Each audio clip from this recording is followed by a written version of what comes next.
അങ്കമാലി നഗരസഭയിൽ LDF-ഓ UDF-ഓ ഭരണം പിടിക്കാൻ LDF-ഉം UDF-ഉം സ്വതന്ത്രരുടെ പിന്തുണ തേടിയിരിക്കുകയാണ്. 31 അംഗ നഗരസഭയിൽ 4 സ്വതന്ത്രരുടെ നിലപാട് നിർണായകമാണ്. ഭരണം പിടിക്കാൻ തിരക്കിട്ട ചർച്ചകൾ പുരോഗമിക്കുന്നു. അർജുൻ മട്ടന്നൂരുണ്ട്.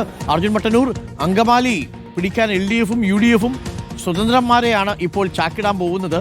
സ്വതന്ത്രന്മാർ ആർക്കൊപ്പം നിൽക്കും? LDF-നോടൊപ്പം നിൽക്കുമോ UDF-നോടൊപ്പം നിൽക്കുമോ? അങ്കമാലി ആർക്കൊപ്പം അർജുൻ? ഡോക്ടർ അരുൺകുമാർ, അത് തന്നെയാണ് എല്ലാവരും ഉറ്റുനോക്കുന്നത്.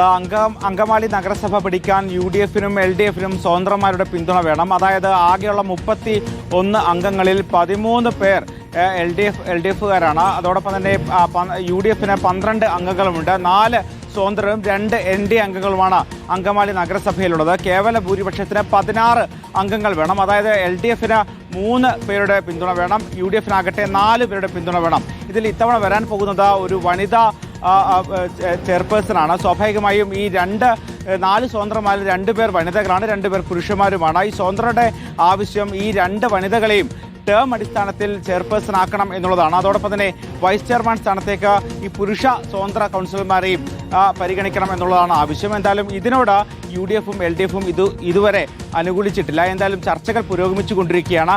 ഏത് മുന്നണിയാണോ കൂടുതൽ വിട്ടുവീഴ്ച ചെയ്യുന്നത് അവർക്കായിരിക്കും ഭരണം എന്ന കാര്യം ഉറപ്പാണ്. എന്തായാലും അടുത്ത ദിവസങ്ങളിൽ തന്നെ തീരുമാനമുണ്ടാകുമെന്നാണ് പ്രതീക്ഷിക്കുന്നത്. Thank you. അർജുൻ മട്ടന്നൂരാണ് വിവരങ്ങൾ നൽകിയത്.